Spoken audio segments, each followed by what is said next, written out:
ನಾನು ಇವತ್ತು ಬೆಂಡೆಕಾಯಿ ಪಲ್ಯ ಮಾಡ್ತಾಯಿದ್ದೀನಿ. ಬೆಂಡೆಕಾಯಿ ತೊಳೆದು ಕಟ್ ಮಾಡಿ ಇಟ್ಕೊಂಡಿದ್ದೀನಿ. ಒಂದು ಸ್ವಲ್ಪ ಕೊತ್ತಂಬರಿ ಸೊಪ್ಪು, ಒಂದು ಟೊಮೊಟೊ, ಒಂದು ಸ್ವಲ್ಪ ಕರಿಬೇವು, 2 ಹಸಿಮೆಣ್ಸಿನ್ಕಾಯಿ, ಒಂದು ಈರುಳ್ಳಿ ಕಟ್ ಮಾಡಿ ಇಟ್ಕೊಂಡಿದ್ದೀನಿ. ಅಚ್ಚ ಖಾರದ ಪುಡಿ, ಒಂದು ಸ್ವಲ್ಪ ಅರಿಶಿನ ಪುಡಿ, ಒಂದು ಸ್ವಲ್ಪ ಧನಿಯಾ ಪೌಡ್ರು, ಒಂದು ಸ್ವಲ್ಪ ಉದ್ದಿನಬೇಳೆ, ಒಂದು ಸ್ವಲ್ಪ ಕಡಲೆಬೇಳೆ, ಒಂದು ಸ್ವಲ್ಪ ಸಾಸಿವೆ, ಬಾಣಲೆ ಕಾಯಕ್ಕೆ ಇಟ್ಕೊಂಡಿದ್ದೀನಿ. ಇದು ಮೆಂತ್ಯ, ಇದನ್ನು ಚೆನ್ನಾಗಿ ಹುರ್ಕೊತೀನಿ. ಒಂದು ಸ್ವಲ್ಪ ಹೊತ್ತು ಎಣ್ಣೆ ಹಾಕಲೇ ಚೆನ್ನಾಗಿ ಹುರ್ಕೊತೀನಿ. ಆಮೇಲೆ ಲಾಸ್ಟ್ಗೆ ಎಣ್ಣೆ ಹಾಕೋ ಹುರ್ಕೊತೀನಿ. ಒಂದು 10 ನಿಮಿಷ ಹುರ್ಕೊತೀನಿ. ಒಂದು ಸ್ವಲ್ಪ ಎಣ್ಣೆ ಹಾಕೊತಿದ್ದೀನಿ. ಚೆನ್ನಾಗಿ ಹುರ್ಕೊಂಡಿದ್ದೀನಿ ಬೆಂಡೆಕಾಯಿ.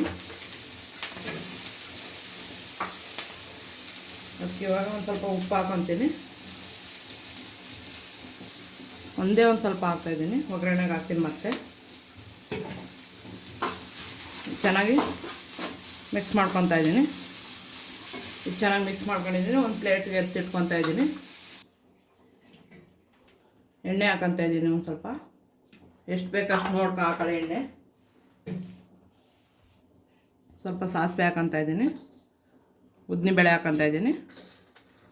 ಒಂದು ಸ್ವಲ್ಪ ಕಡಲೆಬೇಳೆ ಹಾಕೊತಾ ಇದ್ದೀನಿ. ಇಷ್ಟನ್ನು ಚೆನ್ನಾಗಿ ಫ್ರೈ ಮಾಡ್ಕೊತೀನಿ.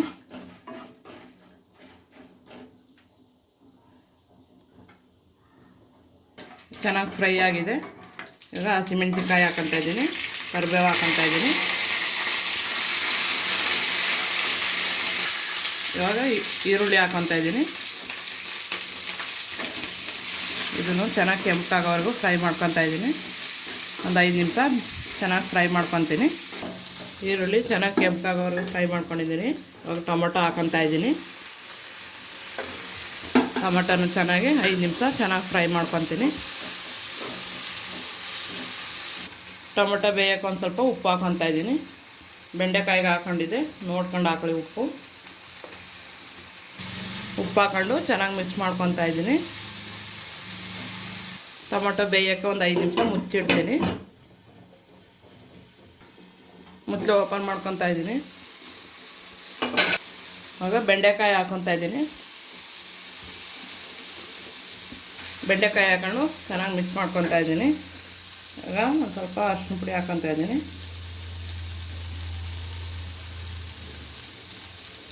ಸ್ವಲ್ಪ ಅಚ್ಚ ಖಾರದ ಪುಡಿ ಹಾಕ್ಕೊತಾ ಇದ್ದೀನಿ. ಸ್ವಲ್ಪ ಧನಿಯಾ ಪೌಡ್ರ್ ಹಾಕ್ಕೊತಾ ಇದ್ದೀನಿ.